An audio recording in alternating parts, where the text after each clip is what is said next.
In the name of God, the Father, Son, and Holy Spirit. Amen. Amen. Please be seated.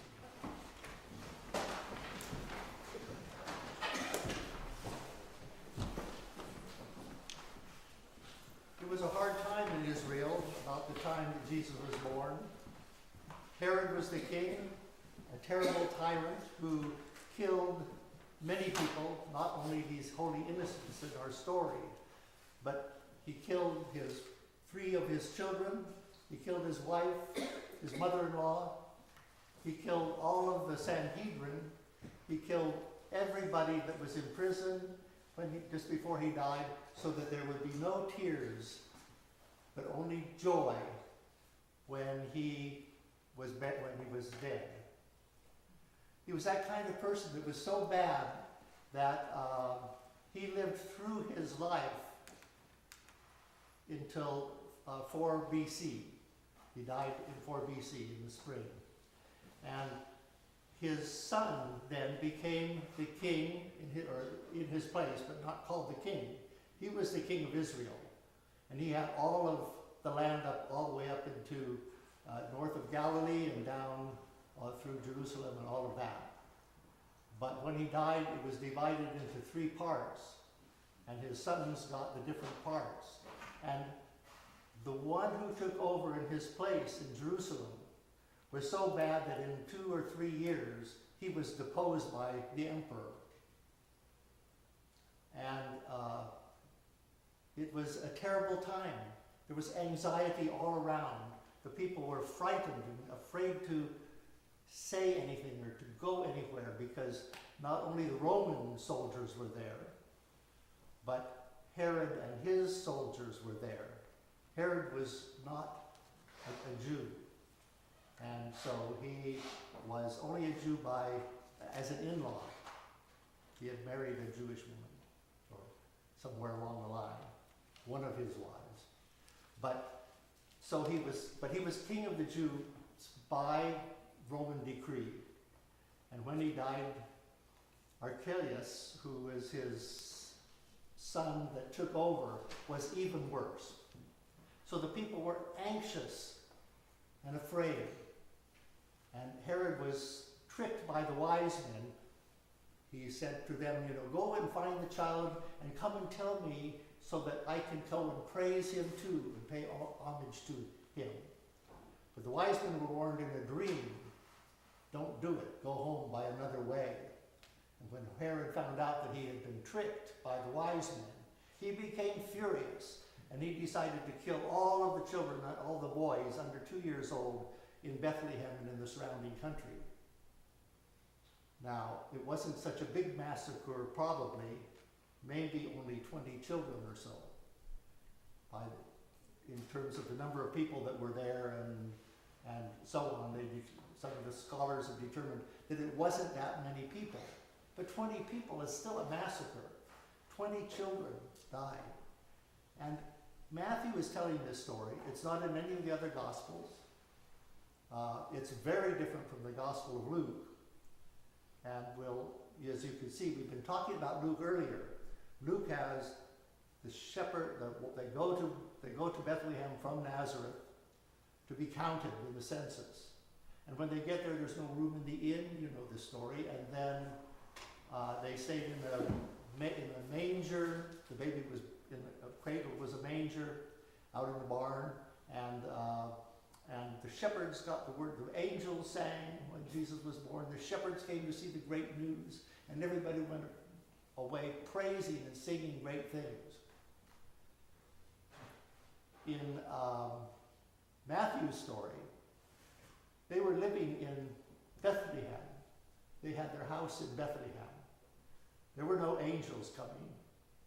There was none of that. The wise men came, though. And the wise men didn't come in Luke's, but they came in this one. And they in Matthew's. And Matthew has them then going from that. They were there at the census. They had a house. They didn't have a manger. But warned in a dream that Herod was going to come and try to kill him.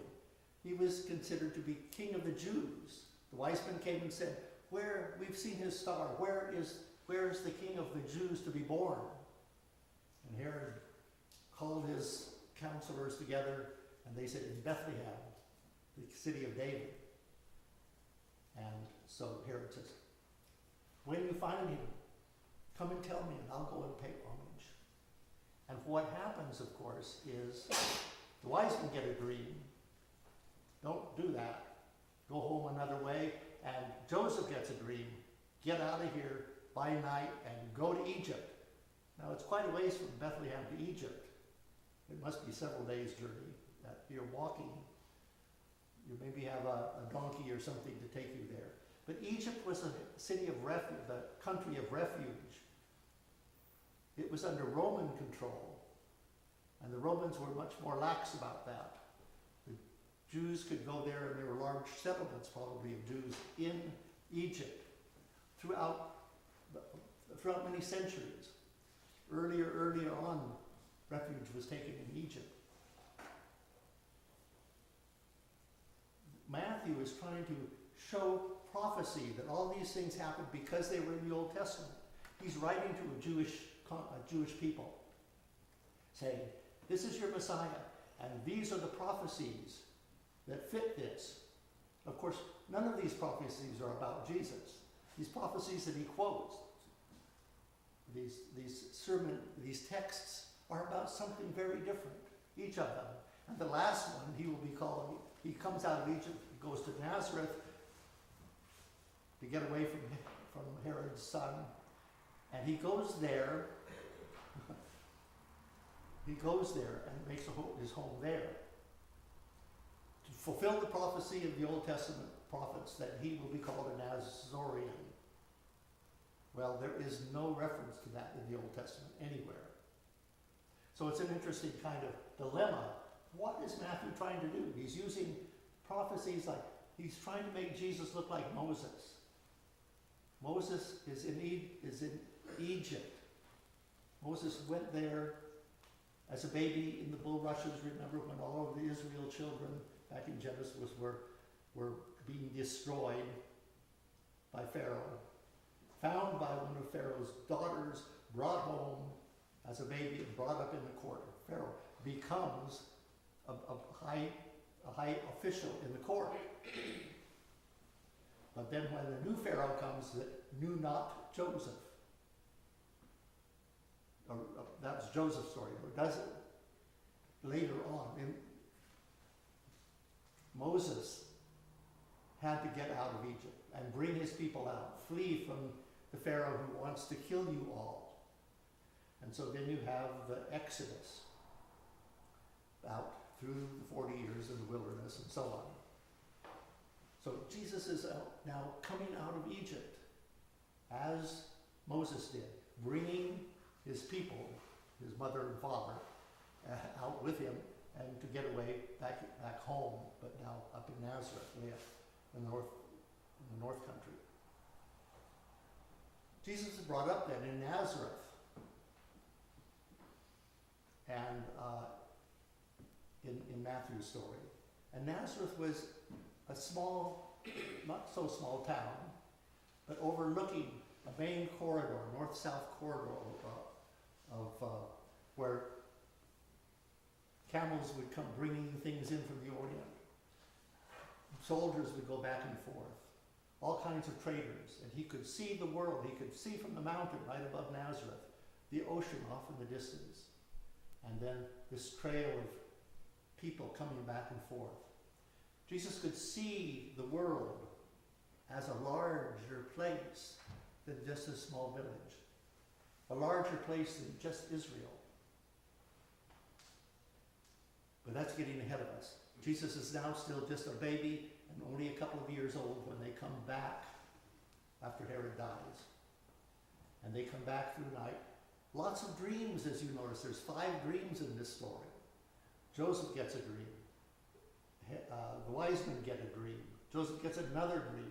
Then he gets another dream. And they finally come back to Nazareth. That's the story. But what about these innocent people, these innocent children? The holy innocents, they are called. And holy innocents, if you can believe it, was the name of the church that I served in Maui. Shirley and I were there for 7 years. I was the rector of Episcopal Church in Maui, right on the beach. The Church of the Holy Innocents, the Church of the Dead Babies, commemorating these babies. We had a big preschool, and all of these, and it was one of the better preschools around, and we had lots and lots of kids wanting to come there. I assume that most of them were not church people. Most of them probably didn't think Holy Innocents meant the Church of the Dead Babies, and some people thought it was holy, W-H-O-L. Holy, we're wholly innocent, you know. See my halo. Wasn't that way at all, of course. So the Holy Innocents is commemorated, and this particular Sunday is commemorated throughout, since the 5th century, commemorating of these children that were killed by Herod. Innocent children. But Jesus escaped because of the dream. They got through. And they had to go from Nazareth, or from Bethlehem, still a long ways, in territory where they could be afraid of anybody that came along that might be one of Herod's people. So what are we to make of this? They were saying the children were killed. Just because Jesus, the Son of God, was born into the world didn't solve the problem of evil. The devil was still very active. The devil was still there. The evil that is in man's hearts is always there. In all of our hearts. Psychologically, we call it the shadow.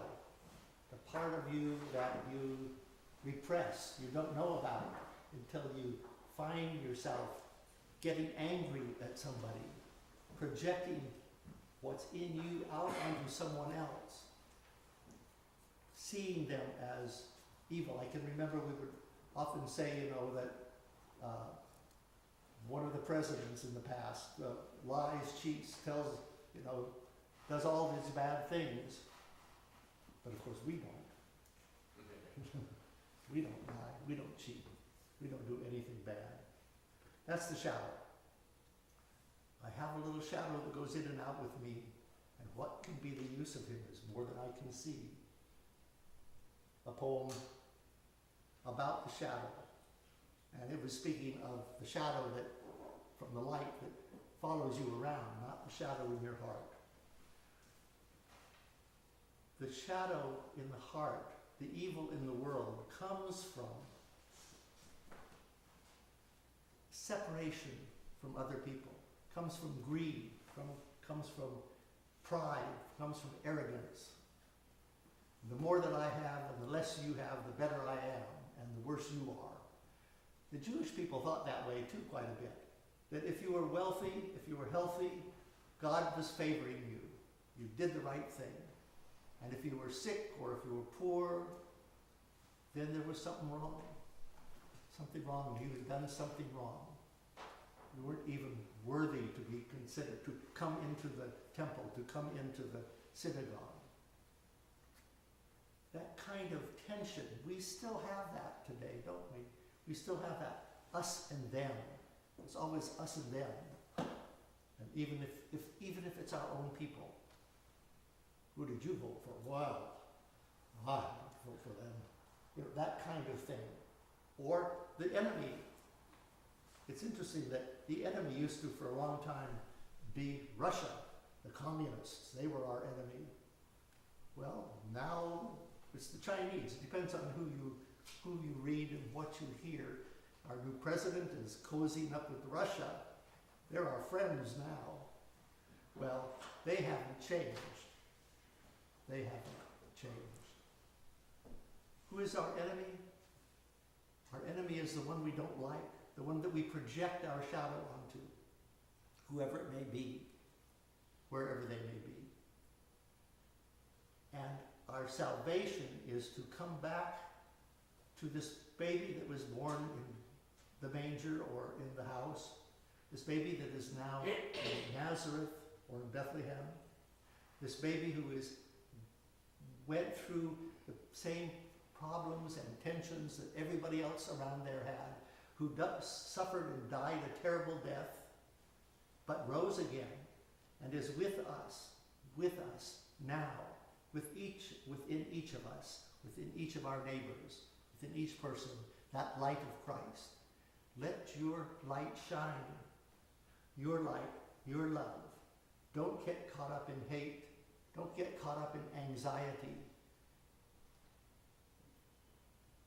Be who you are, fully who you can be, and let that shine, and let people see that, and the light of Christ will fill the world.